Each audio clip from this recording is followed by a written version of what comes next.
Hugo Grotius, also known as Huig de Groot or Hugo de Groot, was a Dutch jurist. Along with the earlier works of Francisco de Vitoria and Alberico Gentili, Grotius laid the foundations for international law, based on natural law. A teenage intellectual prodigy, he was imprisoned for his involvement in the intra-Calvinist disputes of the Dutch Republic, but escaped hidden in a chest of books.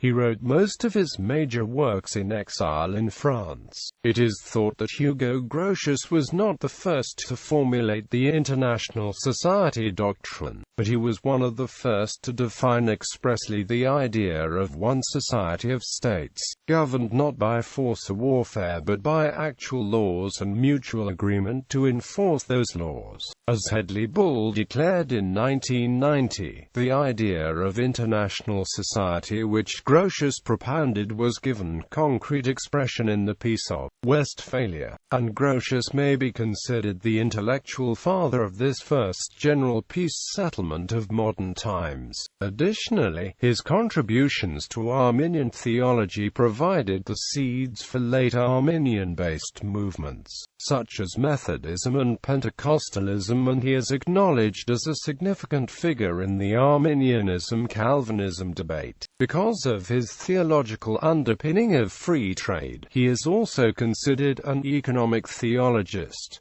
Early life. Born in Delft during the Dutch Revolt, Hugo was the first child of Jan de Groot and Aleida van Overschie. His father was a man of learning, once having studied with the eminent Justus Lipsius at Leiden, as well as of political distinction, and he groomed his son from an early age in a traditional humanist and Aristotelian education. A prodigious learner, Hugo entered the University of Leiden when he was just 11 years old. There he studied with some of the most acclaimed intellectuals in Northern Europe, including Franciscus Junius, Joseph Justus Scaliger, and Rudolf Snellius.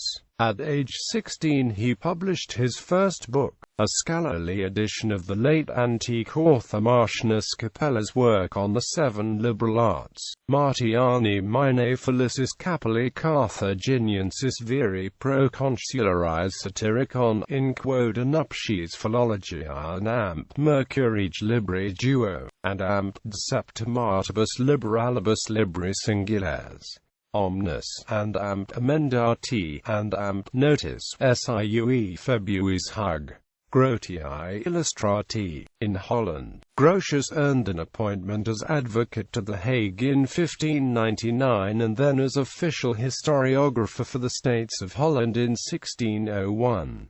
His first occasion to write systematically on issues of international justice came in 1604, when he became involved in the legal proceedings following the seizure by Dutch merchants of a Portuguese carrack and its cargo in the Singapore Strait de Indus and Mare Liberum. The Dutch were at war with Spain and Portugal when the loaded merchant ship Santa Catarina, a Portuguese carrack, was captured by Captain Jacob van Heemskerk off present-day Singapore in 1603. Heemskerk was employed with the United Amsterdam Company, and though he did not have authorization from the company had the government to initiate the use of force, many shareholders were eager to accept the riches that he brought back to them. Not only was the legality of keeping the prize questionable under Dutch statute, but a faction of shareholders in the company also objected to the forceful seizure on moral grounds, and of course, the Portuguese demanded the return of the cargo. The scandal led to a public judicial hearing and a wider campaign to sway public opinion. It was in this wider context that representatives of the company called upon Grotius to draft a polemical defense of the seizure. The result of Grotius's efforts in 1604-05 was a long, theory-laden treatise that he provisionally entitled De Indus. Grotius sought to ground his defense of the seizure in terms of the natural principles of justice. In this, he had cast a net much wider than the case at hand. His interest was in the source and ground of war's lawfulness in general. The treatise was never published in full during Grotius's lifetime, perhaps because the court ruling in favor of the company preempted the need to garner public support. In the Free Sea, Grotius formulated the new principle that the sea was international territory and all nations were free to use it for seafaring trade. Grotius, by claiming free seas, provided suitable ideological justification for the Dutch breaking up of various trade monopolies through its formidable naval power. England, competing fiercely with the Dutch for domination of world trade, opposed this idea and claimed that the dominion of the British Sea, or that which encompasseth the Isle of Great Britain, was and ever hath been a part or a pendant of the empire of that island. Arminian controversy, arrest and exile. Aided by his continued association with Van Oldenbarnevelt, Grotius made considerable advances in his political career, being retained as Oldenbarnevelt's resident advisor in 1605, Advocate General of the FISC of Holland, Zeeland and Friesland in 1607, and then as Pensionary of Rotterdam in 1613.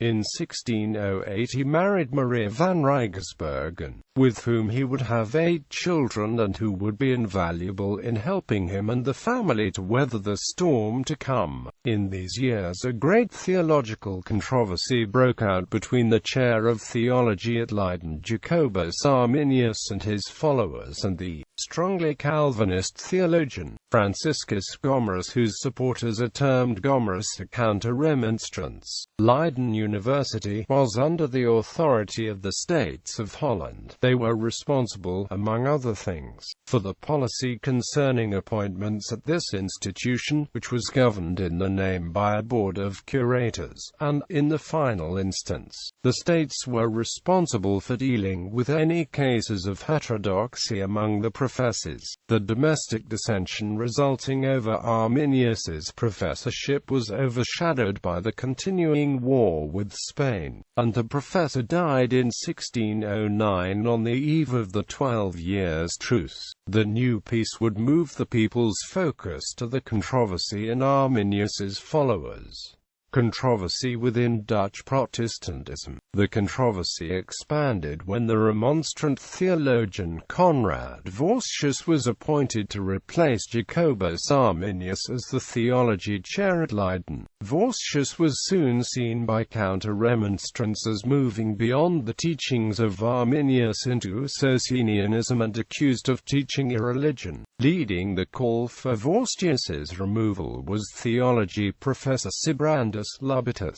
On the other side, Johannes van Bogaert and Johan van Oldenbarnevelt, Grand Pensionary of Holland, had strongly promoted the appointment of Vossius and began to defend their actions. Gomarus resigned his professorship at Leiden in protest that Vossius was not removed. The counter-remonstrants were also supported in their opposition by King James I of England, who thundered loudly against the Leiden nomination and gaudily depicted Vossius as a horrid heretic. He ordered his books to be publicly burnt in London, Cambridge, and Oxford, and he exerted continual pressure through his ambassador in The Hague, Ralph Winwood, to get the appointment cancelled. James began to shift his confidence from Oldenbarnevelt towards Maurice. Grotius joined the controversy by defending the civil authorities' power to appoint whomever they wished to a university's faculty. He did this by writing Ordinem Pietas, a pamphlet directed against an opponent, the Calvinist Franeker Professor Lubbertus. It was ordered by Grotius's masters, the States of Holland, and thus written for the occasion, though Grotius may already have had plans for such a book. The work is 27 pages long, bullshit, polemical and acrimonious, and only two-thirds of it speaks directly about ecclesiastical politics. The work met with a violent reaction from the counter-remonstrants, and it might be said that all Grotius's next works until his arrest in 1618 form a vain attempt to repair the damage done by this book. Grotius would later write dissatisfaction aiming at proving that the Arminians are far from being Socinians. Decretum pro pace ecclesiarum, led by Oldenbarnevelt, the states of Holland took an official position of religious toleration towards remonstrants and counter-remonstrants. Grotius was eventually asked to draft an edict to express the policy of toleration. This edict, Decretum pro pace ecclesiarum, was completed in late 1613 or early 1614. The edict put into practice a view that Grotius had been developing in his writings on church and state, that only the basic tenets necessary for undergirding civil order ought to be enforced, while differences on obscure theological doctrines should be left to private conscience. The edict, imposing moderation and toleration on the ministry, was backed up by Grotius with 31 pages of quotations, mainly dealing with the 5 remonstrant articles. Quote, in response to Grotius's Ordinem Pietas, Professor Lubertus published Responsio ad Pietatem Hugonis Grotii in 1614. Later that year Grotius anonymously published Bona Fides Sibrandi Luberti in response to Lubertus. Jacobus Triglan joined Lubertus in expressing the view that tolerance in matters of doctrine was inadmissible, denouncing Grotius's stance in his 1615 works Den Rechtgematigden Christen, OFDE van Dware Moderatie and Advies over een concept van Moderatie. It is generally assumed that Grotius first propounded the principle of freedom of the seas, although all countries in the Indian Ocean and other Asian seas accepted the right of unobstructed navigation long before Grotius read his De Jure Praedii in the year of 1604. Additionally, 16th-century Spanish theologian Francisco de Vitoria had postulated the idea of freedom of the seas in a more rudimentary fashion under the principles of jus gentium. Grotius's notion of the freedom of the seas would persist until the mid-20th century, and it continues to be applied even to this day for much of the high seas, though the application of the concept and the scope of its reach is changing. In late 1615, when Middelburg professor Antonius Warlius published Het Ampt der Kerkendienaaren, he sent Grotius a copy out of friendship. This was a work on the relationship between ecclesiastical and secular government from the moderate counter-remonstrant viewpoint. In early 1616, Grotius also received the 36-page letter championing a remonstrant view Dissertatio Epistolia de Iure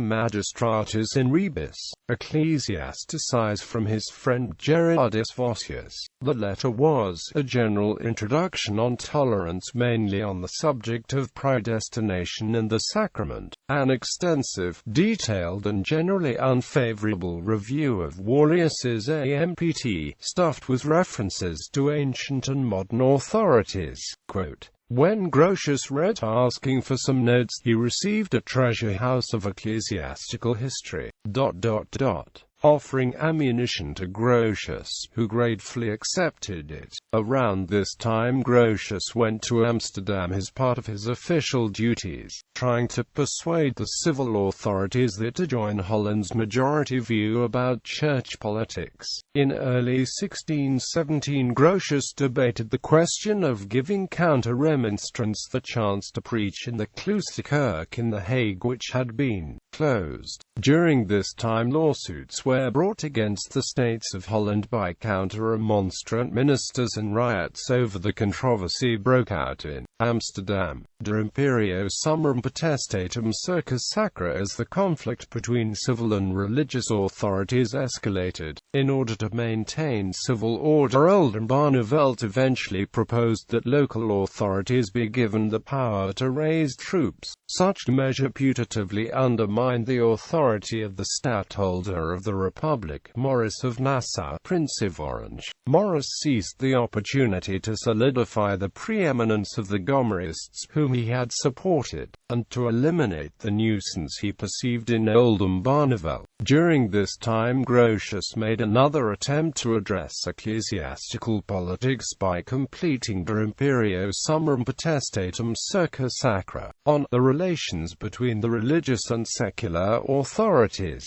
Grotius had even cherished hopes that publication of this book would turn the tide and bring back peace to church and state. From his imprisonment in Loevestein, Grotius made a written justification of his position as to my views on the power of the Christian authorities in ecclesiastical matters. I refer to my booklet De Pietate Ordinem Hollandi, and especially to an unpublished book, De Imperio Summarum Potestatum Circa Sacra, where I have treated the matter in more detail. I may summarize my feelings thus, that the authorities should scrutinize God's word so thoroughly as to be certain to impose nothing which is against it. If they act in this way, they shall in good conscience have control of the public churches and public worship, but without persecuting those who are from the right way. Because this stripped church officials of any power, some of the members declared Grotius's ideas diabolical. In 1621, with the help of his wife and maidservant, Grotius managed to escape the castle in a book chest and fled to Paris. In the Netherlands today, he is mainly famous for this daring escape. Both the Rijksmuseum in Amsterdam and the Museum het Prinsenhof in Delft claim to have the original book chest in the collection. Grotius was well received in Paris by his former acquaintances and was granted a royal pension under Louis XIII. It was there, in France, that Grotius completed his most famous philosophical works on the truth of the Christian religion. While in Paris, Grotius set about rendering into Latin prose a work which he had compiled in prison, providing rudimentary yet systematic arguments for the truth of Christianity. Was written entirely in didactic verse. The Latin work was first published in 1627 as De Veritate Religionis Christiani, Governmental Theory of Atonement. Grotius also developed a particular view of the atonement of Christ known as the governmental or moral government theory. He theorized that Jesus' sacrificial death occurred in order for the Father to forgive while still maintaining his just rule over the universe. This idea, further developed by theologians such as John Miley, became one of the prominent views of the atonement in Methodist Arminianism. De jure belli ac pacis. Living in the times of the 80 Years' War between Spain, Netherlands and the 30 Years' War between Catholic and Protestant European nations, it is not surprising that Grotius was deeply concerned with matters of conflicts between nations and religions. His most lasting work, begun in prison and published during his exile in Paris, was a monumental effort to restrain such conflicts on the basis of a broad moral consensus. Grotius wrote, fully convinced that there is a common law among nations, which is valid alike for war and in war. I have had many and weighty reasons for undertaking to write upon the subject. Throughout the Christian world I observed a lack of restraint in relation to war, such as even barbarous races should be ashamed of. I observed that men rush to arms for slight causes, or no cause at all, and that when arms have once been taken up, there is no longer any respect for law, divine or human. It is as if, in accordance with a general decree, frenzy had openly been let loose for the committing of all crimes. De jure De Belliac Pacis Libri was first published in 1625, dedicated to Grotius's current patron, Louis XIII.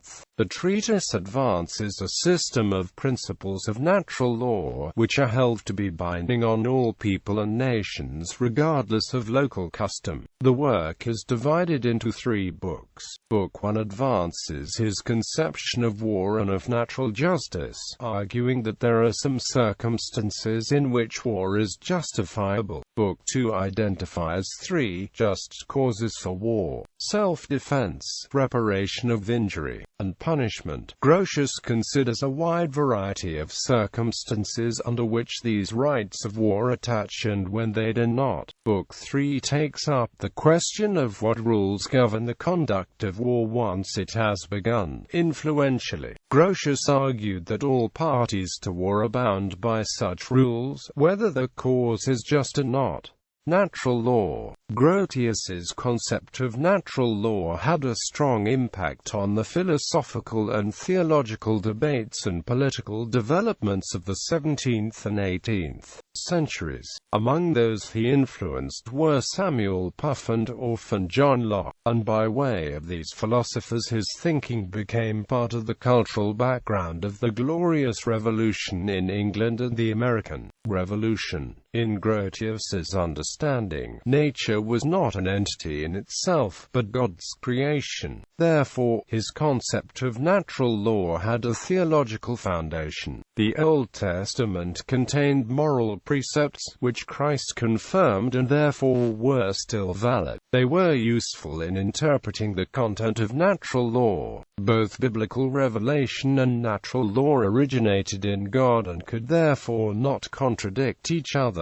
Later years, many exiled remonstrants began to return to the Netherlands after the death of Prince Maurice in 1625, when toleration was granted to them. In 1630 they were allowed complete freedom to build and run churches and schools and to live anywhere in Holland. The remonstrants, guided by Uyttenbogaert, set up a presbyterial organization. They established a theological seminary at Amsterdam where Grotius came to teach alongside Episcopius Limborch, Kirchlius, and Leclerc. In 1634 Grotius met the opportunity to serve as Sweden's ambassador to France. A recently deceased Swedish king, Gustavus Adolphus, had been an admirer of Grotius, and his successors Regent Axel Oxenstierna was keen to have Grotius in his employ. Grotius accepted the offer and took up diplomatic residence at Paris, which remained his home until he was released from his post in 1645.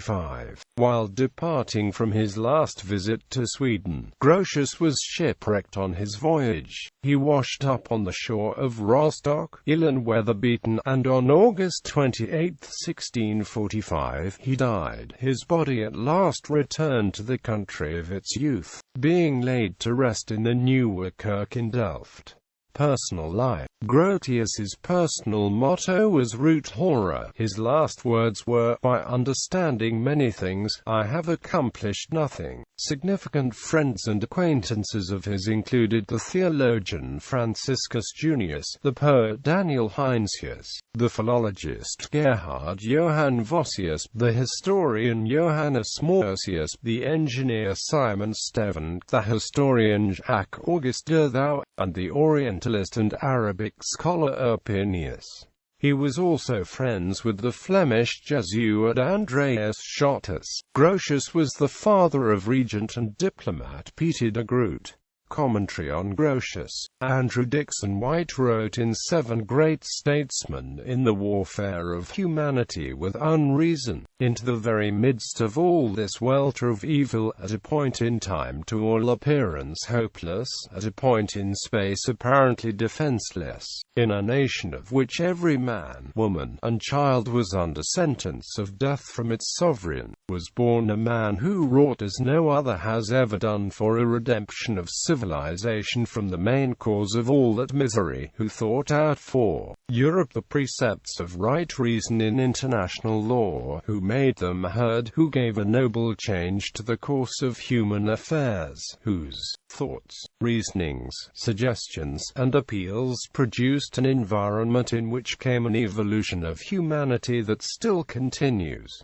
In contrast, Robert A. Heinlein satirized the Grotian governmental approach to theology in Methuselah's Children. There is an old story about a theologian who was asked to reconcile the doctrine of divine mercy with the doctrine of infant damnation. The Almighty, he explained, finds it necessarily to do things in his official and public capacity which in his private and personal capacity he deplores. Bibliography, selected works. The Peace Palace Library in The Hague holds the Grotius collection, which has a large number of books by and about Hugo Grotius. The collection was based on a donation from Martinus Nijhoff of 55 editions of De Jure Belliac Pacis Libri Tres, works listed in order of publication, with the exception of works published posthumously or after long delay, where an English translation is available. The most recently published translation is listed beneath the title. Adamus Exile, The Hague, 1601. De Republica Emendana Pub. The Hague, 1984. Parallelen Rerum Publicarum Pub. Haarlem, 1801-203. De Indus Pub. 1868 as De Jure Pridae. Commentary on the Law of Prize and Booty, ed. Martin Julia van Ittersum. Christus Patiens, Leiden, 1608. Mare Librum, Leiden, 1609. The Free See, ed. David Armitage. De Antiquitate Rea Publici Batavici, Leiden, 1610. The Antiquity of the Batavian Republic, ed. Jan Wazink and others. Meletius Pub. Leiden, 1988. Meletius, ed. G.H.M. Posthumus Meus. Annali Historiae de Rebus Belgicus Pub. Amsterdam, 1657. The Annals and History of the Low Country Wars, ed. Thomas Manley. Ordinem Hollandi ac West Frisiae Pietas, Leiden, 1613. Ordinem Hollandi ac West Frisiae Pietas, ed. Edwin Raby. De Imperio Summarum Potestatum Circus Sacra Pub. Paris, 1647. De Imperio Summarum Potestatum Circus Sacra, ed. Ham Jan van Dam. De Satisfaction Christi Adversus Faustum Socianum, Leiden, 1617. Defensio Fide Catholici de Satisfaction Christi, ed. Edwin Raby. A Defense of the Catholic Faith concerning the Satisfaction of Christ against Faustus Socianus, Tr. Frank Hugh Foster. Inleiding tot de Ollanche Rex Geliathite Pub. The Hague, 1631. The Jurisprudence of Holland, ed. R.W. Lee. Bewidges van den Warend Godsdienst, Rotterdam, 1622. Apologeticus, Paris, 1922. De Jure Belliac Pacis, Paris, 1625. The Rights of War and Peace, ed. Richard Tuck. De Veritate Religionis Christiani, Paris, 1627. The Truth of the Christian Religion, ed. John Clark. So Pomponius, Amsterdam, 1635. De Origine Gentium Americanarum Dissertatio, Paris, 1642. Via ad Pacem Ecclesiasticam, Paris, 1642. Annotations in Vetus Testamentum, Amsterdam, 1644. Annotations in Novum Testamentum, Amsterdam and Paris, 1641-50.